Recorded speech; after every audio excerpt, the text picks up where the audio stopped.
ఏమార్చడంలో మీరు ముదురు కాబట్టి దేనైనా అమరుస్తారు. ఇవాళ అన్నీ మూర్చుకోవచ్చు. ఏదైతే స్కిల్ డెవలప్మెంట్ కేసుని మీరు జైల్లోంచి బెయిల్ మీద ఆరోగ్యం బాగాలేదని కేసు తప్పుడు కేసు అని మీరు బయటికి రాలా. నా ఆరోగ్యం బాగా చెడిపోయింది, రేపో మాపో చచ్చిపోతానని చెప్పని రిపోర్టులు సబ్మిట్ చేసి బెయిల్ మీద బయటకు వచ్చారు హెల్త్ కండిషన్స్ మీద. ఇవాళ కేసు ఉందా లేదా అని అడిగితే కేసు ముఖ్యమంత్రిగా ఉండి ఏమాత్రం సిగ్గుపడకుండా మీరే మీ కేసును మూయించుకుంటారు. నిజంగా మీరే వెంకటేశ్వర స్వామిని నిజంగా నమ్మేట్టయితే, మీ కులదైవం వెంకటేశ్వర స్వామి అయితే దాన్ని ముయ్యకుండా నేను ముఖ్యమంత్రిగా ఉన్నాను కాబట్టి ఈ రాష్ట్రంలో ఈ కేసు ఉండటం కరెక్ట్ కాదు, తెలంగాణ కోర్టుకో లేకపోతే బీహార్ కోర్టుకో ఢిల్లీ కోర్టుకో ట్రాన్స్ఫర్ చేయాలి కదా. చెయ్యకపోగా కంచే చేను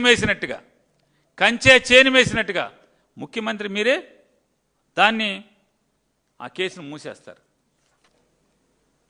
అంటే తప్పు కళ్ళ ముందు తప్పు జరుగుతుంటే, పాపం జరుగుతుంటే తప్పు అని చెప్పని వారు కూడా, అందువల్లే భీష్ముడికి చివరికి అటువంటి మరణం వచ్చింది అనేది ప్రవచనకారులే చెప్పారు, నేను వింటున్నాం.